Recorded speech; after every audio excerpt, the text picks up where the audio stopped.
Châtiment Nouveautique, a novel which depicts governance in Africa and how it has been failing throughout the years. An approach by Africa needed, really. Here, Dominique Fopoussi describes a whole world full of ugliness and deaths. Let our author tell us more on the subject. Dominique Fopoussi, c'est un journaliste camerounais qui, après de nombreuses années de pratique, a décidé de faire un roman. Châtiment Névrotique, c'est mon premier roman. Châtiment Névrotique, c'est une espèce de questionnement et certainement même mieux que ça, une révolte. C'est l'interrogation sur l'Afrique des paradoxes. Pourquoi l'Afrique, qui a tout pour se développer, ne se développe pas? Pourquoi l'Afrique doit vivre des aides? Pourquoi l'Afrique va quémander alors que tout le monde est unanime pour dire que l'Afrique a des ressources, c'est la terre, la mamelle nourricière du monde?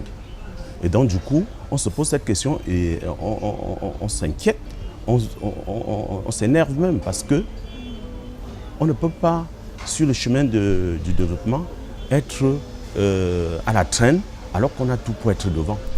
Voilà le châtiment névrotique. Alors, on se rend compte que c'est simplement dû à la mauvaise gouvernance.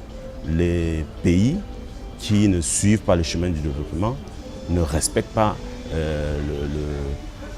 les codes, l'orthodoxie de la gestion des ressources. Mais figurez-vous, on n'a rien, certains pays n'ont rien, mais sont quand même bien développés. Prenez la Suisse. La Suisse vit de quoi? La Suisse vit de quoi? Les pays africains ont le pétrole, l'uranium, le fer, beaucoup de ressources, mais ne les transforment pas. Le bois athéné, mais ne les transforment pas. Les bradent à l'extérieur, notamment les pays du Nord, et vivent des aides ou bien ne vivent pas. La première faute revient, la première responsabilité revient à ceux qui ont la charge de diriger ces pays et n'ont pas tracé la voie du développement. Donc, nous vivons comme des petits bourgades de villages qui n'ont pas de challenge, de défis, qui ne voient pas que quand on avance pas, on recule. Donc, du coup, on est à la traîne. La deuxième responsabilité incombe aux citoyens, le deuxième niveau de responsabilité, je dois dire ça plutôt comme ça, qui subit sans rien dire, qui accepte tout, qui finalement valorise aussi les travers, les mauvais comportements, les détournements, parce que quand on parle de mauvaise gouvernance, c'est essentiellement les détournements, c'est la privatisation des ressources publiques. J'essaye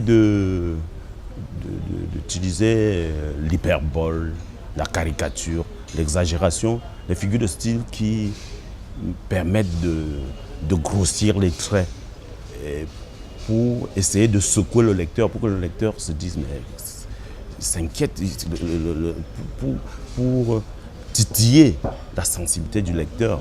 Non, le challenge de l'Afrique, c'est de suivre le train du développement et de montrer aussi la voie, parce qu'il ne faut pas croire, l'Afrique avait une civilisation. Il faut que l'Afrique arrête de mendier, alors que l'Afrique a tout.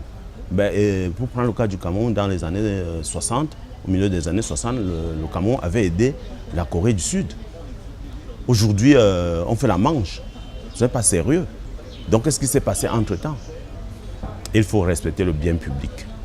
Il ne faut pas s'approprier le bien public. Et il faut se remettre dans l'ordre de la marche.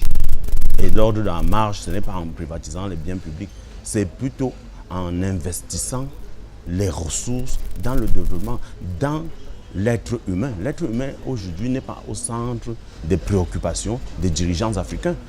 Les dirigeants africains s'occupent plus de leur fortune que d'autres choses.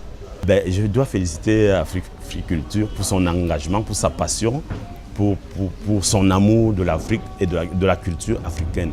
C'est formidable de mettre autant d'engagement, autant d'énergie dans la culture qui, la plupart du temps, est l'enfant pauvre des projets de développement en Afrique.